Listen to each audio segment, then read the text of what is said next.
Hi, book club. This is Shane. Obviously, I can't be here this Sunday.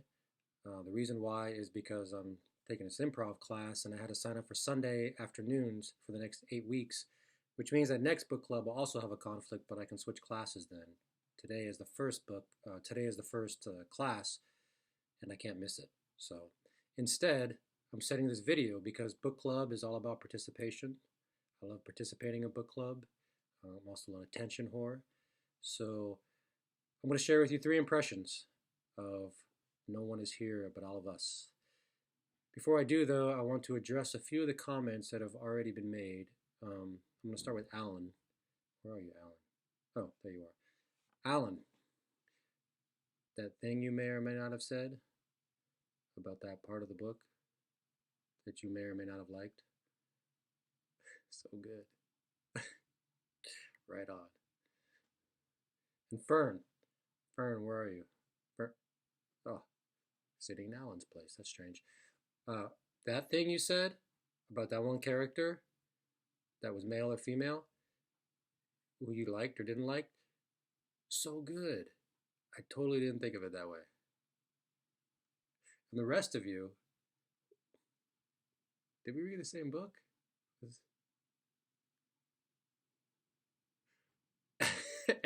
anyway, anyway, three impressions.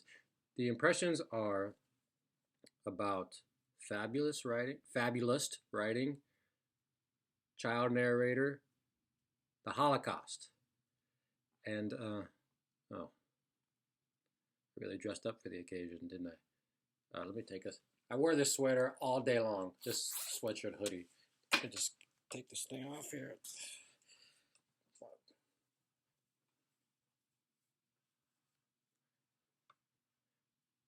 Little known fact, the way to wear a turtleneck, you gotta sink your neck down like a turtle. Point number one, fabulous writing. I'm not so much into it. So that was kind of a strike against this book. And I feel like there's good fabulous writing. Did I say fabulous or fabulous? And there's bad fabulous writing. The good stuff, famous example, 100 Years of Solitude, I think is very detailed and idiosyncratic. The bad stuff is very vague and I'll call faux poetic. And by faux poetic, I mean it leans towards abstractions in every place or general sensory details and tries to elevate everything into some kind of magical sphere of wonder. Almost arbitrarily, it kind of feels like.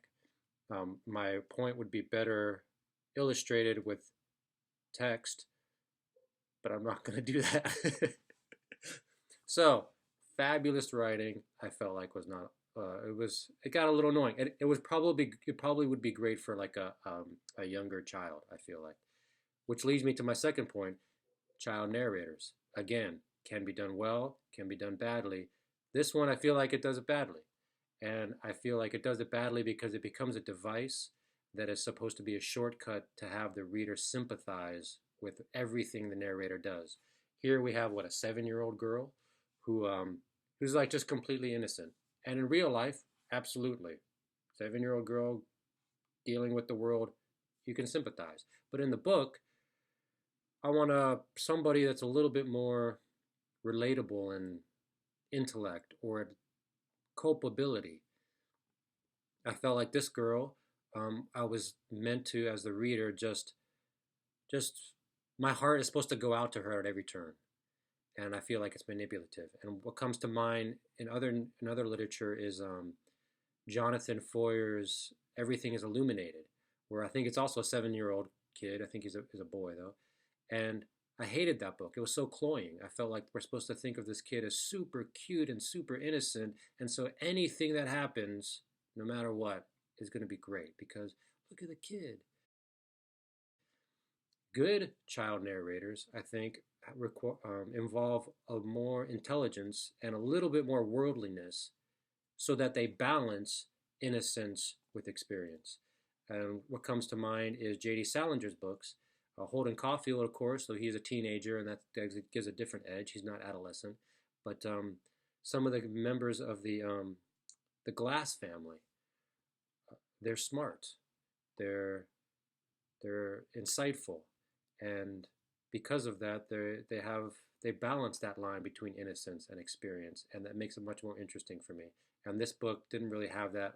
I got annoyed at the character and didn't care about her. Last point is Holocaust. Is it the Holocaust? Oh my god. I need my glasses for this one. That's embarrassing.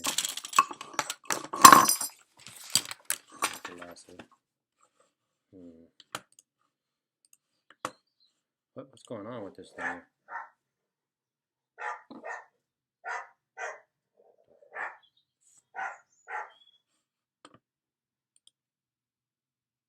Oh, here they are. The last point was about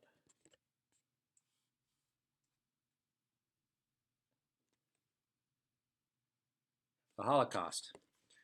The Holocaust. So I feel like that.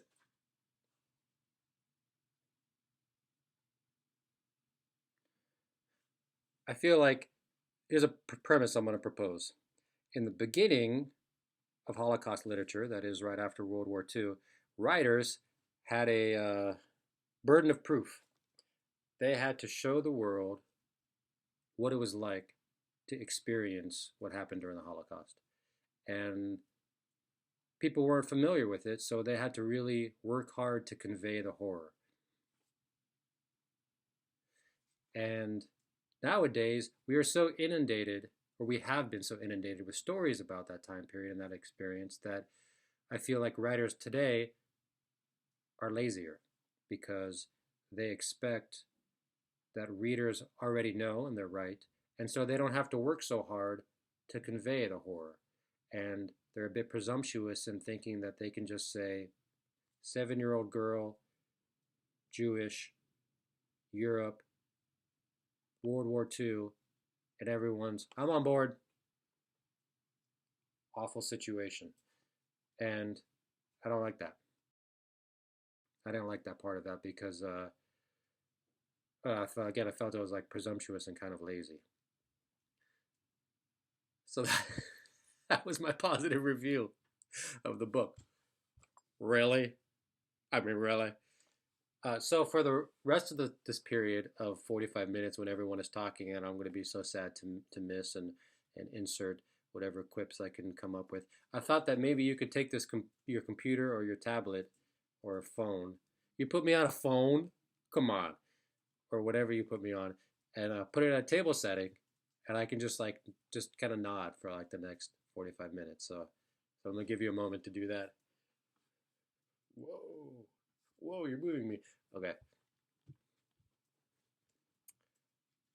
Mm-hmm. Mm-hmm. Oh. Mm-hmm. Oh, you know what? Actually, I did have one last point. Um, excuse me, Liz. I did. Liz, excuse me.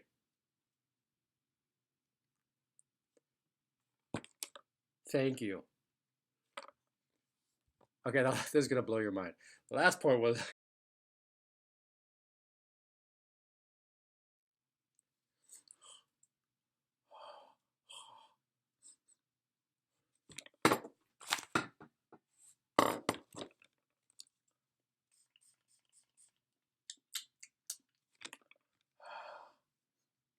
oh,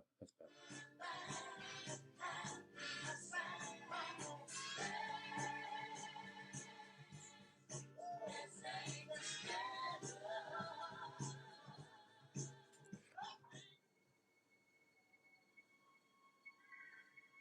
Alas,